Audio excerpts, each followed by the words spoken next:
So ayan, good morning sa lahat mga kanter, no? So for today's video mga kanter ay update tayo sa mga nahuli natin dati na mga alpas nung dinala ko sa bahay.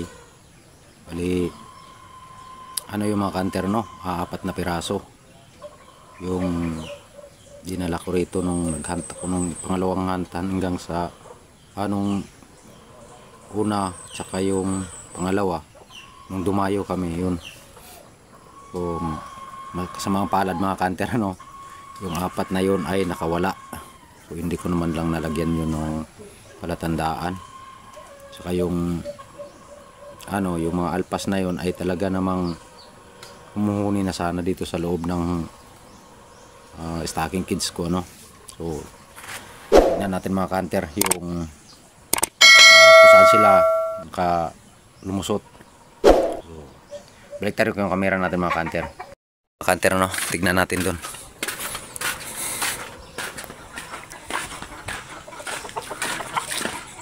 Ayan mga kantero.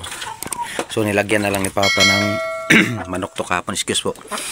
Nilagyan na lang ni Papa ng manok kasi wala na yung ibon dito lumusot mga kantero. Ayan. Diyan sila lumusot. Nilagyan na lang to ni Papa ng yan ang bakal para hindi rin makalusot yung manok. Kasi ito dito mga kantero lumusot. Yan o. Yan. Lumusot dito. Yan o. Yan, yan. Dito sila dumaan mga kanter. So sayang, no. Oh sayang mga kanter, no, na ganun yung nangyari. Humuhuni na sana to. Humuhuni na sana yun dito sa stocking kids natin. Kaso lang ay yun, wala nga. So ayan yung mga pangati natin mga kanter. Si Bravo. Yan. Si Bravo. Si Charlie. So ito namang isa, ayun yung binigay ni Boss Sarandin sa akin, pangalawang bigay niya to sa akin mga kanter, no. Sisiw, pero napakailap na sisiw mga kanter. So, yung update ko dati, ito yun sa mga kanter, no. Yan, napakailap. Yan, binunutan ko nga yan ng pakpak mga kanter para umamo siya, hindi siya masyadong makalampag doon sa loob. So ganun pa rin mga kantero, no. At dahil sa ilap niya, yan, kahit wala na siyang pakpak, mailap pa rin. So si Alpa nandun sa likod mga kanter, saka yung sunsun natin nandun sa likod. So ay hanggang dito lang mga kantero, no. Sa nakapanood ng video natin mga kanter, so maraming salamat, lalo na sa mga solid na supporters natin.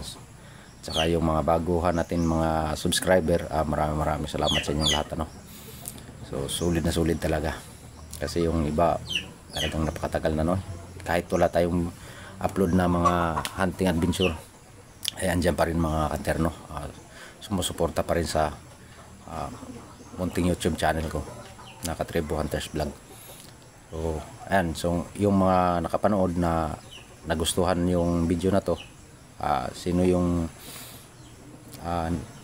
mga bird hunter dyan na katulad ko, ay huwag nyo nang patagalin, pindutin nyo na yung subscribe button at saka notification bell para update mga gagawin videos dito ng mga kanter. Okay.